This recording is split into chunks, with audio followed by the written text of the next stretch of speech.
Singing off key Ariana through the window, and I can't help but hum along. Yeah. And you and I could All right, stay. my name is Daniel. This is Solis Magazine. I'm here with Devin Kennedy. What's up, man? Thank you for having me. Yeah, no problem. I'm happy to meet you because I've been listening to your music for a little while now, right? Right on. Because he put me on and he was like, "You need to hear him. I want you to do an interview." We got no worries. What was your inspiration on No Worries? Like, what made you get into that? Yeah, I mean, I think that song came in at an interesting time for me. Like earlier this year, spent a lot of time writing for this project, like figuring out what was next, and like sound wise and message wise. And more than anything, like I think I'm really guilty of just like working too much and spending too much time on music and like losing sleep over like small things and just whatever. Yeah. And I let that like just kind of negatively affect my personal life a lot, like especially earlier this year, just like not spending enough time with my family and my friends and just like zeroing in on work and like whatever, right? So that's what I wanted to ask you, right? Yeah. Was the song like a personal thing? Like, was it about a personal experience? Like, it was about a particular girl? Yeah, I mean, I think like there are parts of it definitely, right? Like Yeah. everything is like 100% true. Like that has to be how my music is, right? So every small detail, like that's something that's real, and Has to I've be experienced that, right? Yeah. But also like I'm taking from different things, and like more than anything, like I just feel like if I'm able to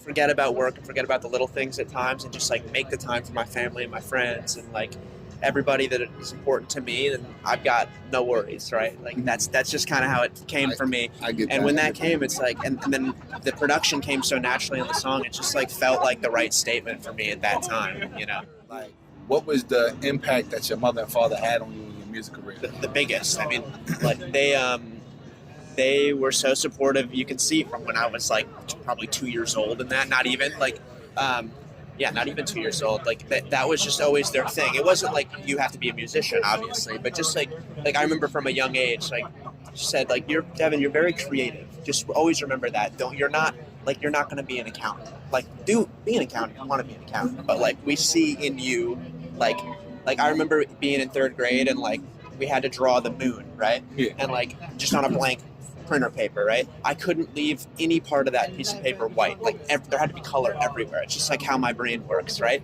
It's always how I've been. So they knew that from a young age, that I just like wanted to build and just create, and like that turned into a music career, which is like the best kind of art in my opinion, the most wide and all-encompassing form of art, right? But they were so supportive, and even like they're flying in for my show on Sunday. They don't have to do that. I play in LA all the time, right? Yeah. But it's just like they are so supportive. They let me go to music school. Like they let me do it all, right? All right. I see that you sold out your headliner show at the Peppermint in LA, right?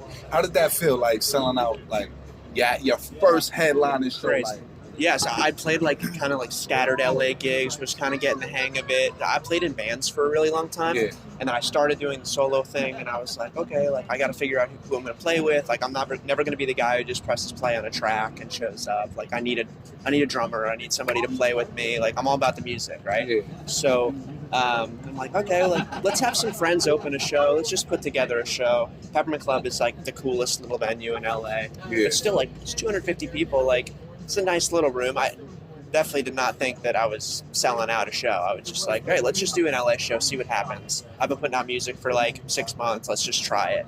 And we were setting everything up, and like we knew that we had sold like maybe 150 tickets or something. Like it went pretty well, right? And the guy who booked the show is like, the show is sold out. And I was like, what do you mean? And I walked outside, and there's just like a line down the block. So it just happened by surprise. Yeah, right? like the guy was like, I don't know, like 75 people just showed up extra at the door. Like It had to be like the greatest feeling. oh my God, it's crazy, man. Like, and yeah, I'm just like trying to do more of that, you know? Yeah, like It's mind blowing. I like lines around the corner, man. I'm a fan of that, you know? that's great. I'm glad you're seeing that level of success already. It's amazing, man. It's like every time I look at it and there's like one stream more, I'm like, that's just insane. So how long you been involved in like when have you started actually taking your music career seriously? Yeah, I mean, like I said, I was in bands for a while. I was doing that through high school. I think I always took it seriously, but it wasn't the right time for me. Like all right. I was doing like pop punk music and just like things just that weren't supposed to work at that time. Went to music school for college. Graduated about a year and a half ago now. And through college was kind of like figuring out, okay, I need to be in pop music. I did a lot of writing and production for other people through that time. Toured playing guitar for some people, the whole thing. Just kind of getting my bearings and understanding like what it's like to be a solo artist and like what that entails, I guess. Yes, sir. And then in the beginning of 2018 is when I started to really like push it forward and say, okay, like this is the sound. And like let's start to build a team now. Like I know I want to be a solo artist. The band thing, though I love playing in bands, it's impossible to find members. That was like the main thing for me. It's like, okay, it's always going to be me. So let's just make it me. Let's just do that. And it's been going really well, man. All right. Last few questions. Let's do it. I don't want to. All right. Let's go get a little personal. Let's go. So we gotta cater to your female fans. Okay.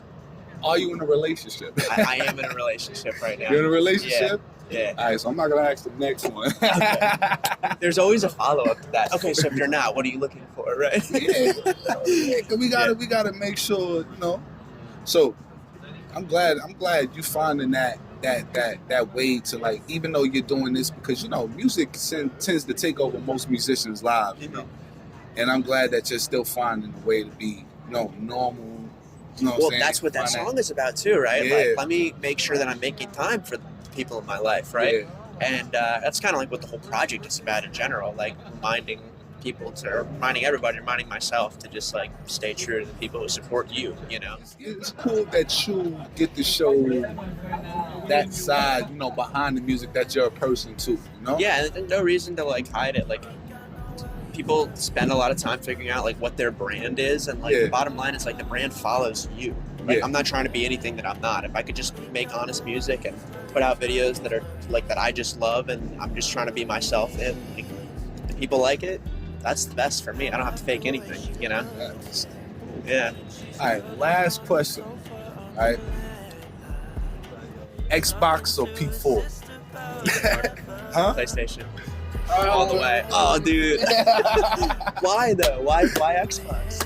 Xbox is like the ultimate entertainment system to me. Like, you know why though? Because when I was growing up, I was like all about sports games, and baseball is my favorite sport, or was. I don't really know now. Probably basketball these days, but the best baseball video game is called MLB The Show. That was always made for PlayStation only. I'm trying to get that now.